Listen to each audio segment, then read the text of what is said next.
Nos últimos dias nós ficamos bastante chocados aí com a chegada de um novo furacão no Caribe.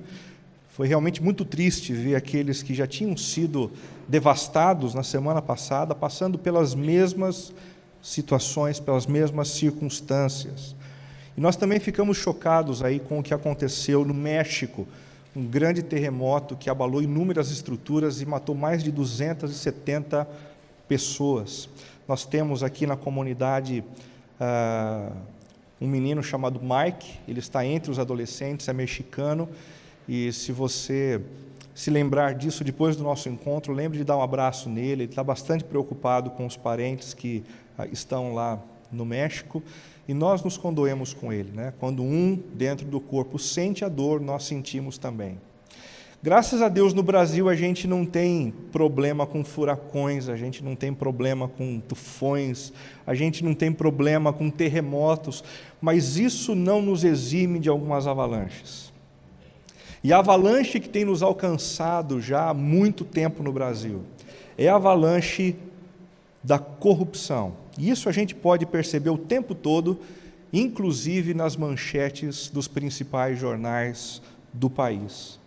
Deixa eu fazer uma breve recapitulação do que aconteceu nesse aspecto ao longo da nossa semana. Nós começamos na segunda-feira com o Globo, o jornal O Globo, dizendo o seguinte: PT abre ação para expulsar Palocci do partido deles. É interessante, durante a prisão do Palocci, momento em que ele ficou quieto e não falava absolutamente nada a respeito de ninguém, Palocci era maravilhoso, né? Todo mundo elogiava a capacidade dele. Uma pessoa muito importante desse partido chegou a afirmar que um Palocci não nasce toda semana, um Palocci nasce de 100 em 100 anos. Tamanha inteligência, tamanha retidão, mas quando esse homem maravilhoso, que nasce uma vez a cada 100 anos, decide abrir a boca para falar a respeito da corrupção dentro desse partido, ele é ultrajado, ele é criticado e ele é expulso do PT. Na terça-feira, os problemas aumentaram, com a notícia dentro do Globo também, dizendo que a Odebrecht pagou 26,2 milhões a Temer, Cunha e Alves. E aí a gente percebe mais uma vez que o problema de corrupção no Brasil não é um problema restrito a um partido, a um segmento, mas é algo generalizado, está em todos os lugares e em todos os cantos. O Estado de São Paulo, na quarta-feira, disse assim: Lula vira réu por corrupção na venda de uma MP em 2009. Vendeu essa MP, se favoreceu de algum recurso e foi mais uma vez indiciado. Na quinta-feira, uma outra manchete nos chocou na Folha de São Paulo. Juiz do Rio de Janeiro condena Sérgio Cabral a 45 anos de prisão. Um governador, gente. Alguém que foi eleito pelo povo, para cuidar dos interesses do povo. 45 anos, porque colocou a mão onde não deveria. Porque se apropriou do que não era dele. Sem nenhum escrúpulo, gastando uma fortuna com diamantes, com viagens, com festas, sem nenhum tipo de critério e de pudor. Na sexta-feira, a notícia de que Funaro diz que Temer, Cunha e Alves, o nome dos três novamente, desviaram verba da Caixa. Isso foi anunciado pela Folha de São Paulo. Uma quadrilha como aquela que nós vimos em 2005, levantando dinheiro para que as eleições pudessem acontecer e para que alguns projetos pudessem passar na Câmara e no Senado. Agora, uma outra quadrilha de levantamento de recursos da mesma forma, para outros fins. O que importa são os benefícios que o dinheiro pode me trazer. No sábado, procurador sai do cargo depois de almoço com a advogada da JBS, uma notícia que foi dada pela Folha de São Paulo. E aí a gente sai da polarização da esquerda e da direita, dos políticos que estão envolvidos e dos empresários que estão envolvidos na corrupção, e a gente encontra essa corrupção dentro da procuradoria, e a gente fica mais uma vez perplexo. Até onde a corrupção vai? Será que está todo mundo envolvido? Será que todos os nomes? Será que em todas as instâncias? Será que em todos os departamentos? A gente dessas quadrilhas, a gente colocando a mão no dinheiro público e enriquecendo, sem considerar a desgraça que isso está gerando dentro da nossa nação. Algumas reflexões importantes sobre a corrupção. A primeira delas é a seguinte: corrupção não é apenas um problema partidário, mas é um problema político. Não é só o PT, não é só o PMDB, não é só o DEM, não é só o PSOL, está todo mundo envolvido. Eu mencionei para vocês semana passada que cerca de 26 partidos já têm réus nas cadeias do nosso país. Está todo mundo envolvido, está todo mundo saindo nas fotos, todo mundo deixando a gente perplexo. Em segundo lugar, não é apenas um problema político, mas é um problema humano.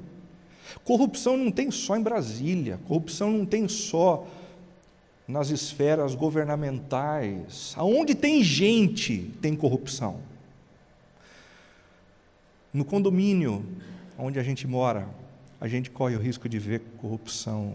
No clube que a gente frequenta, a gente corre o risco de ver corrupção. Na empresa onde a gente trabalha, esse negócio passa como uma brisa o tempo todo diante do nosso rosto. E, em terceiro lugar, não é apenas um problema individual, mas um problema sistêmico. E essa é a reflexão mais complicada a respeito do problema da corrupção. Enfrentar a corrupção não é simplesmente dizer: eu não vou roubar, eu não vou colocar a mão no que não é meu, eu não vou puxar o tapete de ninguém de maneira injusta para então me beneficiar. Não, é muito maior. Porque quando alguém eleito com esse desejo de fazer a diferença, chega, por exemplo, numa Câmara e diz: eu vou fazer diferença, vou rejeitar a corrupção e vou ser sério, ele não consegue aprovar projeto nenhum, porque ele não tem base, ele não tem apoio, e isso mostra que o sistema está blindado. Quando você chega na sua empresa onde você trabalha como executivo, e você tenta mais uma vez trilhar um caminho diferente, você percebe que o seu desejo de fazer isso é muitas vezes ingênuo, porque todo o esquema das empresas está orientado por essa coisa de não pagar o que se deve, de não apresentar todas as notas. O problema é sistêmico. Por isso não basta que a gente simplesmente não faça o que é errado, a gente precisa começar a sabotar as estruturas que já estão contaminadas e que impedem gente de bem e gente que gosta de viver a partir dos valores do reino de Deus para fazer o que é certo. O que significa viver na contramão do sistema? Existem algumas perspectivas a respeito disso. A primeira perspectiva que eu apresento aqui para vocês é a perspectiva purista. Segundo esses puristas, viver na contramão do sistema é não me envolver em absolutamente nada onde haja corrupção. Então, se há corrupção no futebol, eu não me envolvo no futebol. Se há corrupção na política, então eu não me envolvo na política, porque o que importa para mim é o Senhor. O que importa para mim são as coisas lá do céu. Samuel Vieira, num livro muito interessante intitulado O Império Gnóstico Contra-Ataca, fala a respeito desse tipo de perspectiva. A igreja protestante brasileira vivencia um forte descaso para com o aspecto político. Ela rejeita esse envolvimento, ela acha que esse envolvimento é promíscuo, não é sério, não é legal diante de Deus. Este passou a ser visto como um aspecto mundano, área rejeitada pelos cristãos genuínos. Se você é crente de verdade, você não se envolve nessas coisas. Textos como "pensai nas coisas lá do alto" foram lidos com um reducionismo hermenêutico destruidor, como se o apóstolo Paulo estivesse com essas palavras dizendo assim: a gente deve pensar tão somente nas ruas de ouro do céu, a gente deve pensar simplesmente no dia em que a trombeta vai soar, e então a gente vai ser carregado daqui para morar no meio das nuvens. Não, o apóstolo Paulo não estava falando nada disso. Ele estava tentando, através dessa palavra, tirar a gente dessa perspectiva que entende a vida só nas coisinhas mesquinhas. Nós devemos pensar aqui, e no aqui e agora, sobre as coisas do dia a dia, com uma perspectiva transcendente, maior, com maior profundidade. Uma outra perspectiva sobre viver na contramão do sistema é a perspectiva triunfalista. Tem gente que pensa assim: viver na contramão do sistema é tirar todas as pessoas do poder que não professam a fé em Jesus, e então ocuparmos esses espaços com pessoas que professam uma fé evangélica. Porque o dia que a gente tiver um presidente evangélico, aí vai. O dia que a gente tiver a maioria no Senado de gente comprometida com uma fé evangélica, aí o Brasil vai ser diferente. Quando isso acontecer em Sorocaba, então, maravilha. Será que isso é verdade? Será que basta a gente colocar gente que tem o seu nome dentro das igrejas evangélicas nessas esferas para que tudo mude? Curiosamente, o número de evangélicos no Brasil aumentou avassaladoramente nos últimos anos. Mas ao invés de termos um país mais justo, um país mais consciente, um país que se nega à corrupção, nós temos visto exatamente o contrário. E em muitos casos, a corrupção é feita por gente que é indicada por pastores por aí, por padres por aí, como gente em quem a gente deve votar. Como a gente se decepcionou com isso nos últimos meses aqui no Brasil.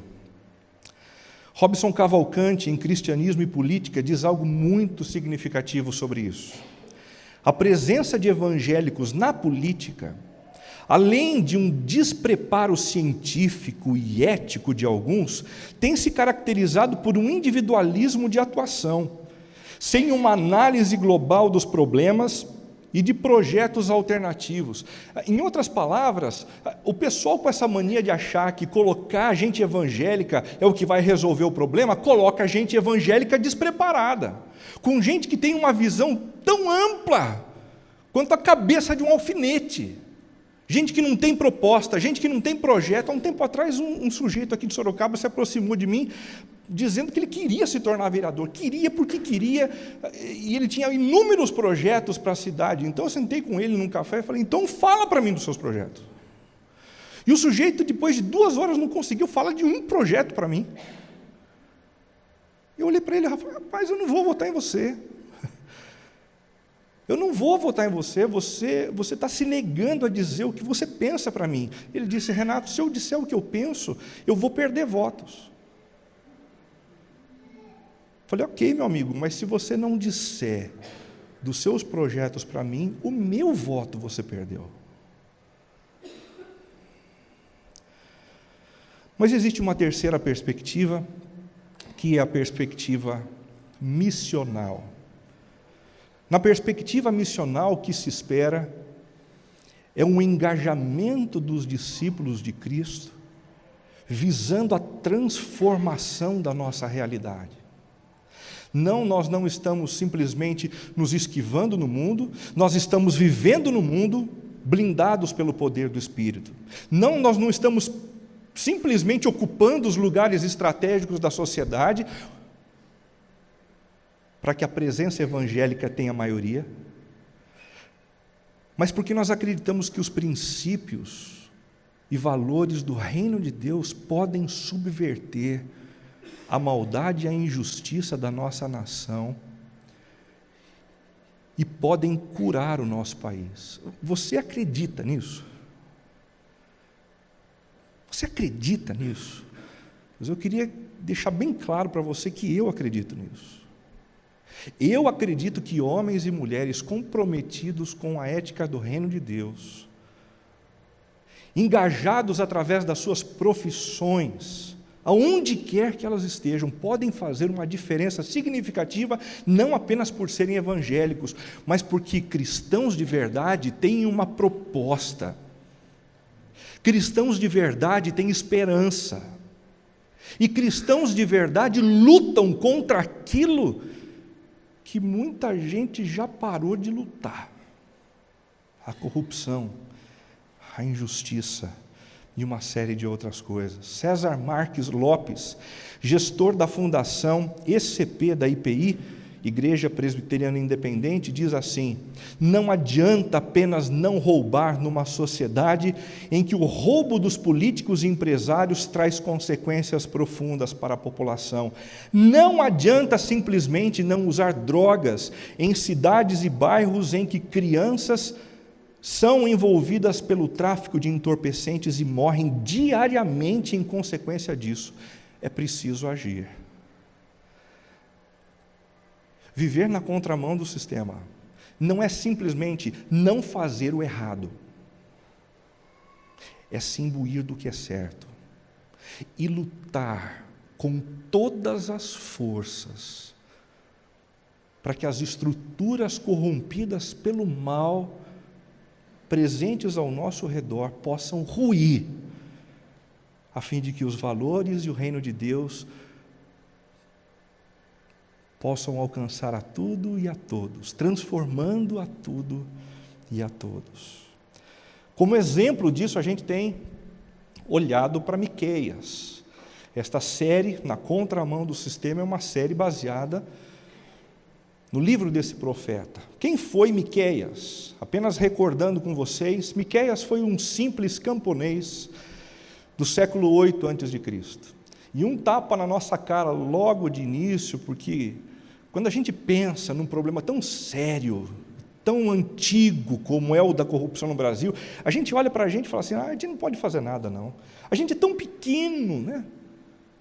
Nós somos tão frágeis, a nossa profissão, o nosso alcance, a nossa influência é tão pequena, a gente não pode fazer nada. Pode sim. Esse homem fez diferença no seu tempo. Ele não fez nada que ele não pudesse fazer, mas pela graça e pelo poder de Deus, ele usou os recursos que ele tinha e ele produziu uma mudança significativa dentro dos seus limites. Ancião da pequena vila de Morasti-Gate, uma região bem próxima da Filistéia, cerca de 30 quilômetros, um lugar bastante bélico, onde teve aquele embate entre Davi e Golias. E ele não se preocupa tanto com essa coisa dos problemas externos, ele não usa isso como justificativa. Às vezes a gente olha para a crise econômica do país e diz assim: quer saber de uma coisa? A gente está numa fase tão difícil, é melhor eu cuidar de mim agora. Se cada um de nós aqui, no meio dessa crise, cuidarmos cada um de si, nem mesmo o cuidado da nossa vida a gente vai conseguir prover. Mas se a gente lutar contra aquilo que precisa cair, contra as estruturas que precisam ser sabotadas, aí sim, juntos, com o tempo e pela graça de Deus, a gente vai conseguir ver um Brasil sendo transformado, dia após dia, pela graça e pelo poder de Jesus. Ele foi chamado por Deus para atuar como profeta, para ser um verdadeiro tagarela da palavra de Deus. Deus tinha uma mensagem muito clara para ser apresentada tanto para o povo dele, o povo de Judá, quanto para o povo de Israel, e ele fez o que ele podia fazer. O que ele tinha era uma boca, e ele usou a sua boca. Ele denunciou a corrupção. Ele apresentou as ameaças que o próprio Deus trouxe diante daquele contexto tão horrível, cheio de corrupção e de maldade. E ele lutou contra dois dos maiores inimigos denunciados do Antigo Testamento: a idolatria e a corrupção. A idolatria e a corrupção. Curioso, né? Esses dois problemas nunca aparecem sozinhos. Sabe por quê? Porque por trás da corrupção há sempre uma idolatria. Há sempre alguém olhando para o dinheiro de uma forma romântica, de uma forma mais encantadora, como se o dinheiro fosse capaz de nos seduzir. Você se lembra daquele filme Senhor dos Anéis? Tinha um bichinho chamado Sméagol, que todas as vezes que olhava para um tesouro, ele virava um monstro. Ele era uma figura muito tranquila, mas quando ele chegava diante daquele tesouro, ele virava um monstro. E ele chamava aquele tesouro de meu precioso. Por trás da corrupção, nas esferas de poder do nosso país, e por trás da corrupção que fica bem pertinho da gente, e que às vezes passa pela nossa própria atitude, existe um olhar encantado para cima do dinheiro, para cima do sucesso, para cima da autonomia e para cima da visibilidade. Miqueias capítulo 2 é a sequência do texto que a gente vai ler. Preste muita atenção, porque esse é um texto muito interessante. Miqueias 2. Ai daqueles que planejam maldade, dos que tramam o mal em suas camas. Quando alvorece, eles o executam, porque isso eles podem fazer. Cobiçam terrenos e se apoderam deles. Cobiçam casas e as tomam. Fazem violência ao homem e à sua família, a ele e aos seus herdeiros. Portanto, assim diz o Senhor: estou planejando contra essa gente uma desgraça, da qual vocês não poderão salvar-se. Vocês já não vão andar com arrogância, pois será tempo de desgraça. Naquele dia vocês serão ridicularizados, zombarão de vocês com esta triste canção: estamos totalmente arruinados, dividida foi a propriedade do meu povo, ele tirou-a de mim, entregou a invasores as nossas terras. Portanto, vocês não estarão na Assembleia do Senhor para a divisão da terra por sorteio. Não preguem, dizem os seus profetas. Não preguem acerca dessas coisas. A desgraça não nos alcançará. Ó descendência de Jacó, é isto que está sendo falado. O Espírito do Senhor perdeu a paciência, é assim que ele age. As minhas palavras não fazem bem àquele cujos caminhos são retos. Mas ultimamente, como inimigos, vocês atacam o meu povo. Além da túnica, arrancam a capa daqueles que passam confiantes, como quem volta da guerra. Vocês tiram as mulheres do meu povo, de seus lares agradáveis, de seus filhos vocês removem a minha dignidade para sempre. Levantem-se, vão embora, pois este não é o lugar de descanso, porque ele está contaminado, está arruinado, sem que haja remédio. Se um mentiroso e enganador vier e disser: eu pregarei para vocês fartura de vinho e de bebida fermentada, ele será o profeta desse povo. Eu vou de fato ajuntar todos vocês, ó Jacó. Sim, vou reunir o remanescente de Israel, eu os ajuntarei como ovelhas num aprisco, como um rebanho numa pastagem, haverá barulho de muita gente. Aquele que abre o caminho irá adiante deles, passarão pela porta e sairão. O rei deles, o Senhor, os guiará. Então eu disse: ouçam, vocês que são chefes de Jacó, governantes da nação de Israel, vocês deveriam conhecer a justiça, mas odeiam o bem e amam o mal, arrancam a pele do meu povo e a carne dos seus ossos. Aqueles que comem a carne do meu povo arrancam a sua pele, despedaçam os seus ossos e cortam-no como se fosse carne para a panela. Um dia clamarão ao Senhor, mas Ele não lhes responderá. Naquele tempo Ele esconderá deles o rosto por causa do mal que eles têm feito. Assim diz o Senhor aos profetas que fazem o meu povo desviar-se. Quando lhes dão o que mastigar, proclamam paz, mas proclamam guerra santa contra quem não lhes enche a boca.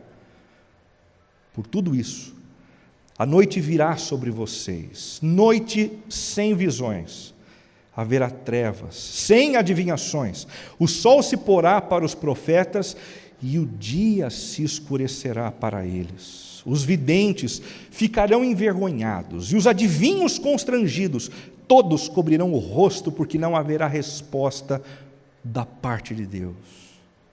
Mas quanto a mim, graças ao poder do Espírito do Senhor, estou cheio de força e de justiça para declarar a Jacó a sua transgressão e a Israel o seu pecado. Ouçam isso, vocês que são chefes da descendência de Jacó, governantes da nação de Israel, que detestam a justiça e pervertem tudo o que é justo, que constroem Sião com derramamento de sangue e Jerusalém com impiedade. Seus líderes julgam a troco de suborno, seus sacerdotes ensinam por lucro e seus profetas adivinham em troca de prata. E ainda se apoiam no Senhor, dizendo: o Senhor está no meio de nós, nenhuma desgraça vai nos acontecer. Por isso, por causa de vocês, Sião será arada como um campo, Jerusalém se tornará um monte de entulho, e a colina do templo um matagal. A gente não tem como negar que essas palavras foram palavras extremamente duras. E para nós que estamos há 2000 anos atrás e não entendemos algumas metáforas, ela certamente é menos cortante do que para os primeiros ouvintes. Eles sim se sentiram completamente afrontados com essa palavra que veio denunciando todo tipo de corrupção e de problema dentro da nação de Judá e Israel. Os 2 capítulos, 2 e 3 de Miqueias, que a gente acabou de ler, constituem um folheto com 3 oráculos. Folheto? Que história é essa? Isso mesmo, um folheto. Muito provavelmente esses 2 capítulos que a gente acabou de ler estavam escritos dentro de um material que foi distribuído para a população. E toda a população começou a ler a respeito desse material e foi impactada pela palavra do profeta. Folheto com 3 oráculos, espera aí, que história é essa? O que é um oráculo? Bom, um oráculo é uma mensagem completa. Quando a gente tem uma mensagem bíblica completa no Antigo Testamento, nós chamamos isso de oráculo. E nós temos 3 mensagens completas contidas nesse folheto que a gente acabou de ler. Os oráculos também contêm uma denúncia e uma ameaça. Conteúdo completo do quê? De uma denúncia e uma ameaça. Uma denúncia e uma ameaça. E a gente vai ver algumas denúncias e ameaças proferidas por Miqueias. Os oráculos trazem Deus à consciência humana. Isso aqui é importantíssimo dentro dos oráculos. Porque o pessoal está trabalhando no governo, o pessoal está fazendo o seu comércio, os juízes estão nos tribunais, e eles têm a sensação de que Deus não está interessado com a vida deles, de que Deus não se preocupa com aquilo que é trivial, com aquilo que é do dia a dia, com a troca de moedas, com a venda de um carro, com a compra de alguns itens no supermercado, mas o profeta traz à consciência do povo o fato de que Deus se importa sim. O que Miqueias está tentando chamar a atenção através desses 3 oráculos é para dizer: acordem, Deus está vendo o que vocês estão fazendo, a maneira como vocês fazem negócios, ou agrada o Senhor ou desagrada o Senhor. À medida que vocês proferem juízo nos tribunais, isso ou agrada o Senhor, ou deixa o Senhor furioso. Não se deixem iludir. Deus não está vivendo ocupadíssimo nas nuvens, curtindo as canções celestiais proferidas pelos anjos. Não, Ele está aqui, passeando no nosso meio, se alegrando com algumas coisas e ficando profundamente irritado com outras coisas que afrontam a sua glória e que afrontam a sua justiça. Os oráculos também visam, diante disso tudo, o arrependimento e a transformação das pessoas. Enquanto o profeta bate, ele não bate para que aquele que ouve se prostre e não levante mais. Mas é aquela batida para acordar. É aquela batida para ver se o sujeito sai daquele estado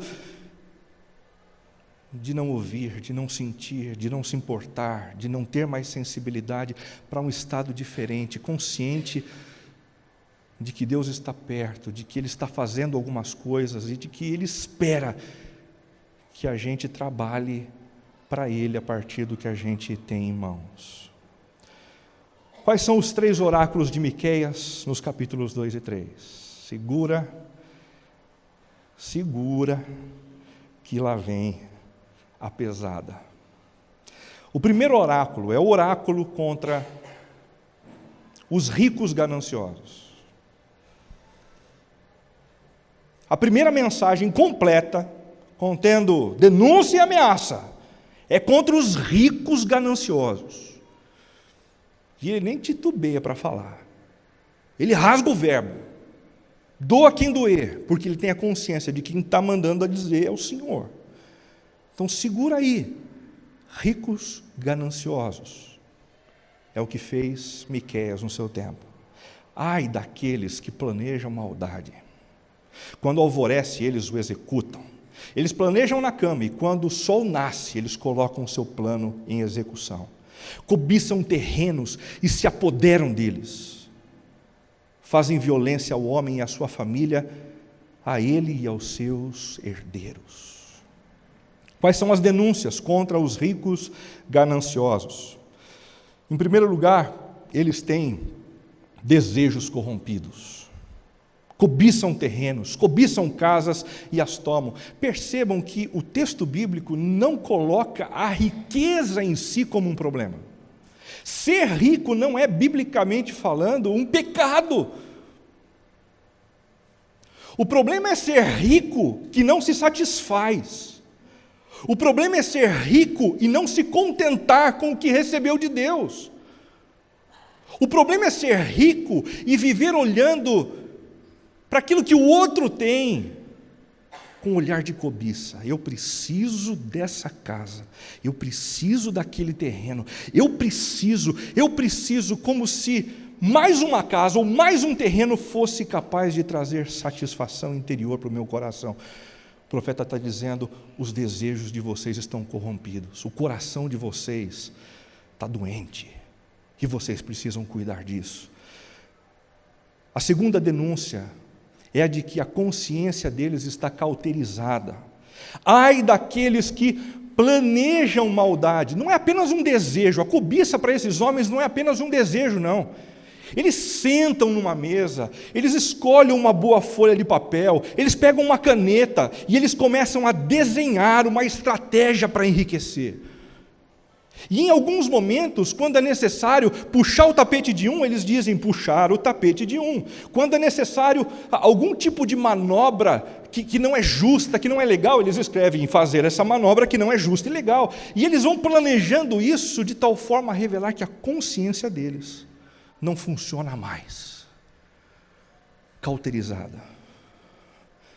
Eles não sentem mais nada. Mais nada. São ricos gananciosos. Por último, tomados desses desejos corrompidos, de consciência cauterizada, eles têm atitudes violentas. A gente olha para algumas coisas que estão acontecendo por aí, e a gente fala, como? Como é que o sujeito consegue roubar da saúde, gastar em diamante e depois assistir na TV que tem gente morrendo nos corredores dos hospitais? Como? Porque é um processo gradativo. Primeiro se perde o coração. Quando não se trata o coração da maneira devida, a mente é cauterizada. E quando a mente é cauterizada, está valendo qualquer coisa. Você parou na frente de um cara como esse, você está frito. Porque ele vai passar por cima de você. Porque o Deus dele é o dinheiro. O Deus dele é o lucro. O Deus dele é o Deus da vantagem. Quais são as ameaças contra os ricos gananciosos? A primeira ameaça é o conflito contra Deus.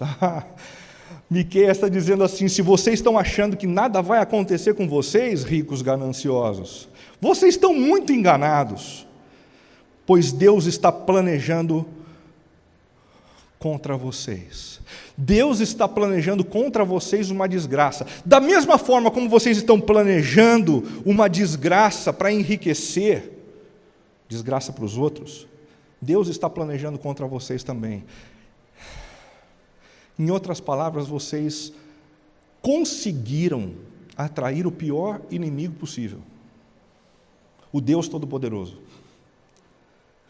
Vocês conseguiram atrair o inimigo que tem o maior potencial de destruição, muito mais do que a Coreia do Norte, muito mais do que o Irã, muito mais do que o Japão, do que a França, do que os Estados Unidos, o Deus Todo-Poderoso. Vocês estão percebendo contra quem vocês estão brincando? Segunda ameaça: humilhação perante os homens. Não vão andar com arrogância, serão ridicularizados. Ei, vocês aí, ricos gananciosos, vocês mesmos, vocês que estão andando de nariz empinado, achando que são melhores do que os outros, porque têm alguns diplomas que os outros não têm, porque moram em lares onde a maioria da população não tem nem condição de entrar, de chegar perto. Ei, vocês ricos gananciosos que andam por aí como se andassem nas nuvens, vocês estão roubados por Deus, pois Deus vai humilhá-los. Deus vai humilhar vocês. Vocês serão ridicularizados. É só uma questão de tempo. Joesley e Wesley Batista são dois dos homens mais ricos do país. E eles o tempo todo disseram o que esses ricos gananciosos disseram: com a gente não vai acontecer absolutamente nada, nós não vamos ser presos. Ponto, na outra linha, parágrafo. Podemos continuar a conversa? Ah, não? Vocês já se deram conta, Joesley e Wesley, de quem vocês atraíram como inimigos de vocês? O Senhor, o Deus Todo-Poderoso. E hoje eles estão presos, morando como vizinhos, numa mesma cadeia. Por último, o efeito bumerangue. Estamos totalmente arruinados, dividida foi a propriedade que a gente acumulou. É exatamente isso. Porque o mal que eles intentaram contra os outros agora começou a voltar sobre eles. Esse é o fim dos ricos gananciosos. Deixa eu retornar uma coisa com vocês aqui, mais uma vez. O problema não é ser rico. O problema não é ser rico. O problema não é morar numa casa boa. O problema não é ter um carro incrível. O problema não é fazer viagens encantadoras. Deus abençoa a vida de algumas pessoas assim. É presente de Deus. O problema é quando essas riquezas são construídas a partir da corrupção. Aí nós nos tornamos inimigos do Senhor. O problema é quando nós fazemos dessas coisas o centro da nossa vida, porque Deus não troca a glória dele pela glória de coisa alguma na criação. Os que querem ficar ricos caem em tentação, em armadilhas, em muitos desejos descontrolados e nocivos, que levam os homens a mergulharem na ruína e na destruição. Pois o amor ao dinheiro é a raiz de todos os males. Pois o amor ao dinheiro é a raiz de todos os males. Pois o amor ao dinheiro é a raiz de todos os males. Pois o amor ao dinheiro é a raiz de todos os males. Aí um alerta para aqueles que se julgam pobres aqui no meio. O problema não é você ser rico ou pobre. É amar o dinheiro. Tem muito pobre por aí que vive mais escravo do desejo de ser rico do que um rico da fortuna que acumulou. Segundo oráculo. O segundo oráculo é o oráculo contra os governantes inescrupulosos. E Miqueias não poupou bombas para cima deles. Então eu disse: ouçam vocês que são chefes de Jacó, governantes da nação de Israel. Vocês deveriam conhecer a justiça, mas odeiam o bem e amam o mal. Arrancam a pele do meu povo e a carne dos seus ossos. Ele fala aqui dos governantes, e é bom lembrar que naquela época não havia divisão de poderes. Eles não tinham o poder executivo, legislativo, judiciário, eles tinham o poder dos governantes. O rei fazia tudo. Ele delegava algumas coisas, mas tudo estava centralizado, absolutamente centralizado. E toda a crítica feita aos governantes aqui é crítica para os 3 poderes do nosso país também. Quais foram as denúncias feitas contra os governantes inescrupulosos? Primeiro, vocês são adúlteros. A gente percebe isso no capítulo 3, verso 1. Vocês deveriam conhecer a justiça. Mas espera um pouquinho. Gente que trabalha nos tribunais, um rei, conhece as leis. Não, a questão aqui não é conhecer a letra da lei. A palavra utilizada a conhecer aqui é uma palavra muito mais profunda, muito mais intensa, que é usada muitas vezes para relacionamento sexual. Ou seja, é como se o profeta dissesse assim: vocês deveriam estar enamorados da justiça. Vocês deveriam ter prazer na justiça, como um homem tem prazer ao deitar-se com a sua mulher, com a sua amante. Mas vocês conhecem a letra e abandonam a justiça. Vocês são adúlteros. Vocês, por isso, também são dissimulados, diz o texto de Miqueias. Vocês odeiam o bem e amam o mal. Odeiam o bem e amam o mal. Gente, nós estamos passando pelo pior momento dos últimos, sei lá quantos anos no Brasil, a ponto de um dos ministros pedir oração para a gente. Vocês viram isso, né? Orem, por favor, porque a economia está terrível. Um ministro pedindo oração. Mas o Congresso, ao invés de se preocupar com isso, eles têm como agenda principal: como é que a gente vai levantar alguns bilhões para a gente se reeleger no ano que vem? Palhaçada. Palhaçada. Vocês não sabem contra quem vocês estão brigando.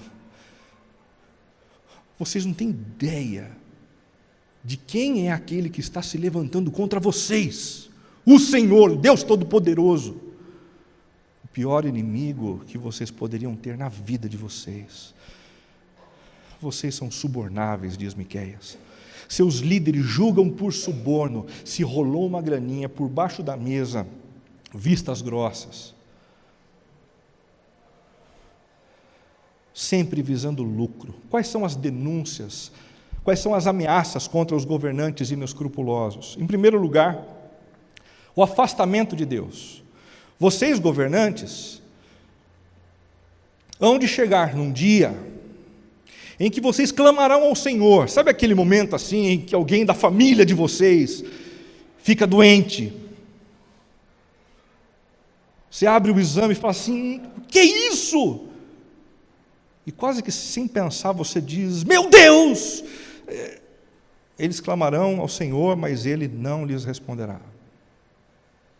Senhor, você não vai falar nada? Não. Ele esconderá deles o rosto por causa do mal que fizeram. A destituição do poder é a outra ameaça.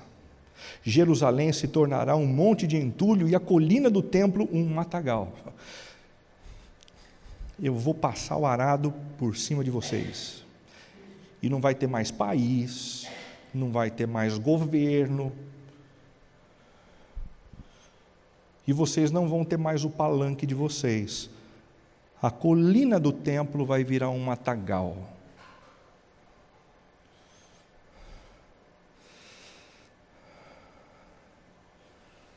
Provérbios 21, de 1 a 3 diz: o coração do rei é como um rio controlado pelo Senhor.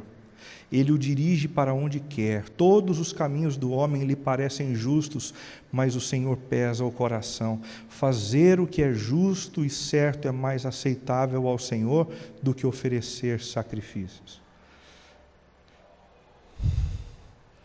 Fazer o que é justo é melhor do que fazer o sacrifício de vir à igreja. Fazer o que é justo é melhor do que fazer o sacrifício de ajudar na compra do ar-condicionado. Fazer o que é justo é melhor do que o sacrifício de se dedicar no trabalho dentro de um ministério da igreja. Fazer o que é justo. Fazer o que é justo. Terceiro oráculo e não menos importante. Agora contra os religiosos, agora contra os profetas mercenários. Não preguem, dizem os seus profetas, não preguem acerca dessas coisas, a desgraça não nos alcançará. Os profetas deles, comprados pelos governantes, começam a brigar contra os outros profetas, inclusive Miqueias, que procura se manter íntegro.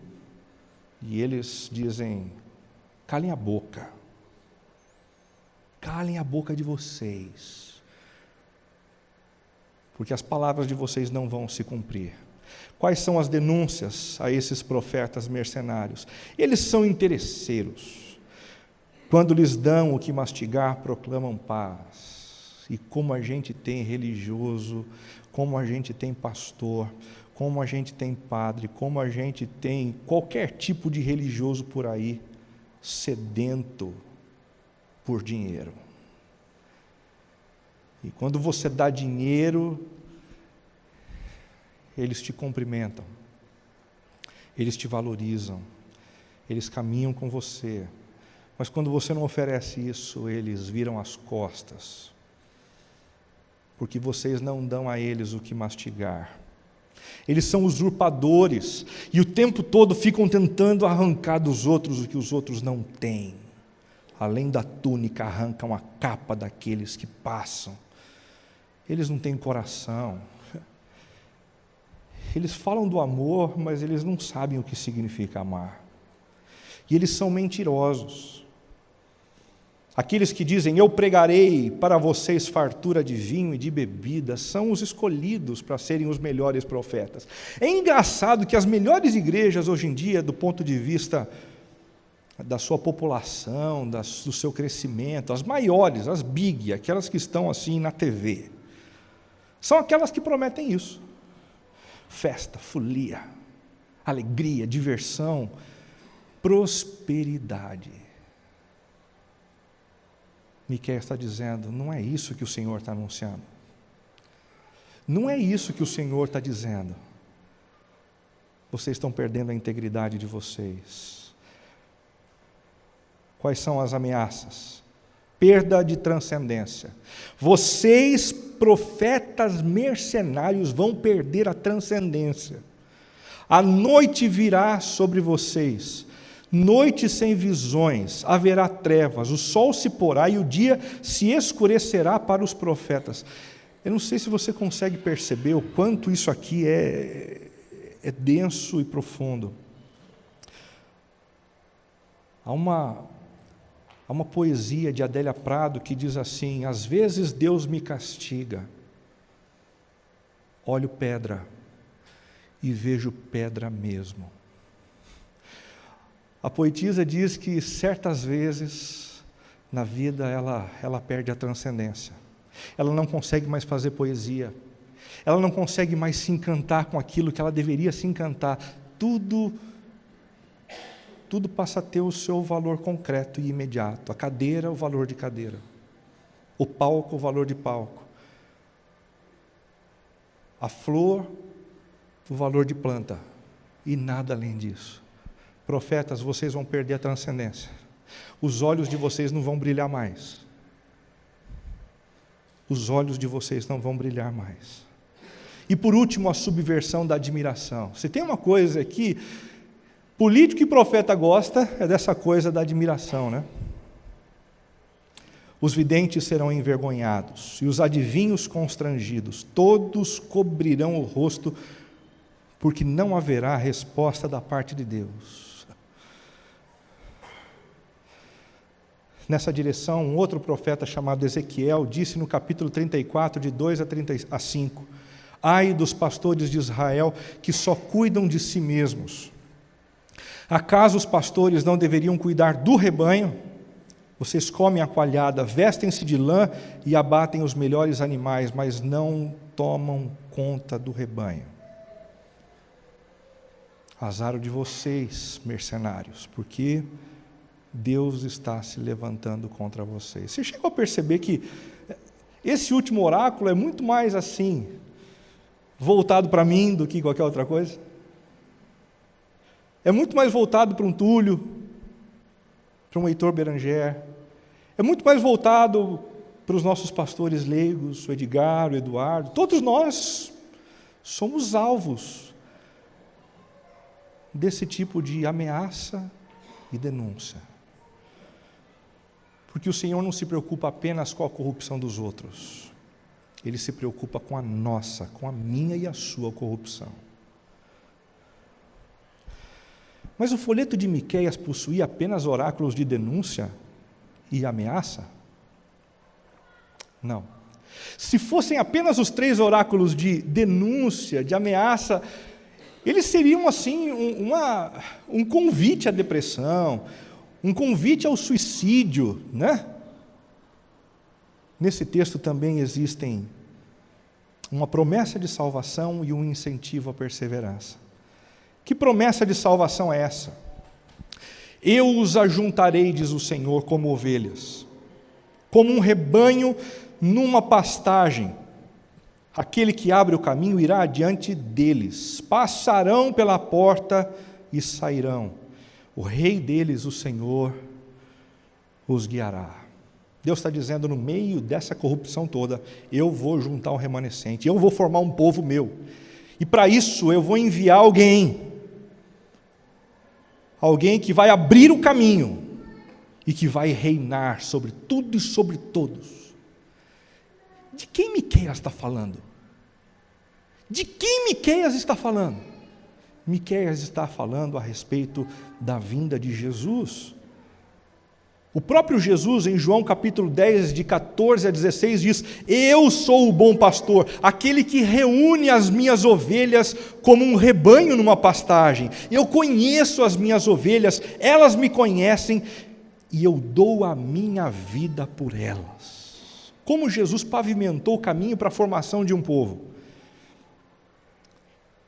Ele foi para a cruz e levou o meu pecado e o seu pecado para aquela cruz. Jesus não morreu porque a vida dele foi abreviada por conta de alguns homens que não curtiram muito a vida de Jesus. Ele morreu voluntariamente para que a culpa que deveria vir sobre mim e sobre você fossem pagas nele.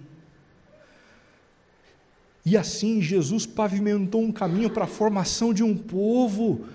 E se você se apropriar do perdão de Jesus, e se eu me apropriar do perdão de Jesus, nós faremos parte desse povo que será protegido por Deus.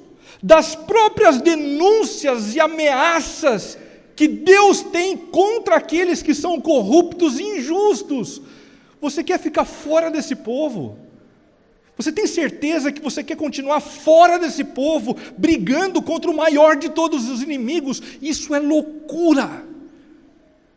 Olhe para aquilo que Cristo Jesus fez por você na cruz, reconheça que a morte dele foi no seu lugar, e que daquela cruz emana o perdão que você e eu tanto precisamos, e da sua ressurreição o poder para a gente viver uma vida diferente. Aí que entra o incentivo à perseverança.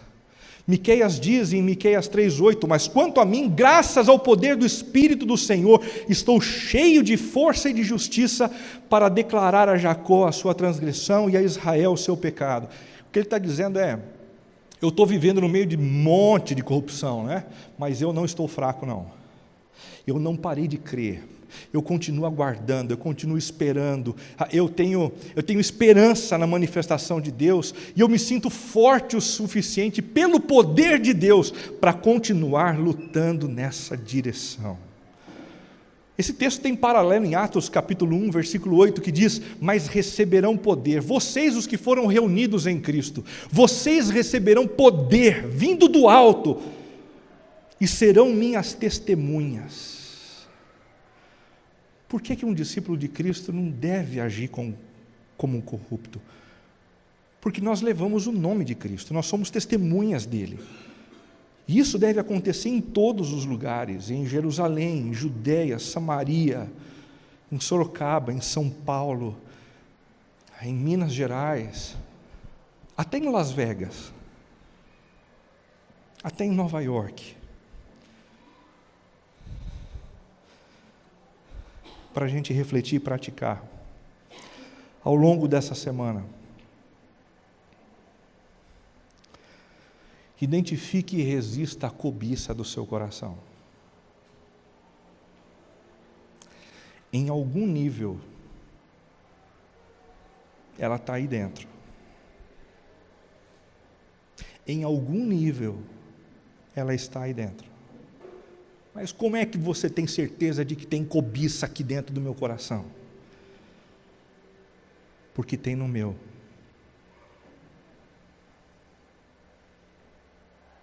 Porque tem no meu. E a gente precisa ser humilde o suficiente para reconhecer isso. E para se arrepender disso diante do Deus que morreu por nós na cruz. Porque esse é o começo da transformação na vida da gente. Em segundo, reformule a maneira como tem exercido o seu poder. A gente fala de governante, a gente pensa no Brasília, né? Mas todos nós aqui, em alguma medida, somos líderes. Líderes na empresa, líderes no condomínio, líderes de um time, líderes numa universidade, numa empresa.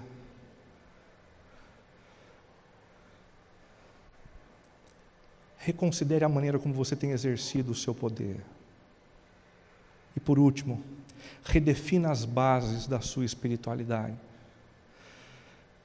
Pare de acreditar nessa história de que Deus vive confinado durante a semana num espaço como esse, enquanto você sai por aí para fazer os seus negócios, para se relacionar afetivamente, para comprar, para vender, para ler jornal.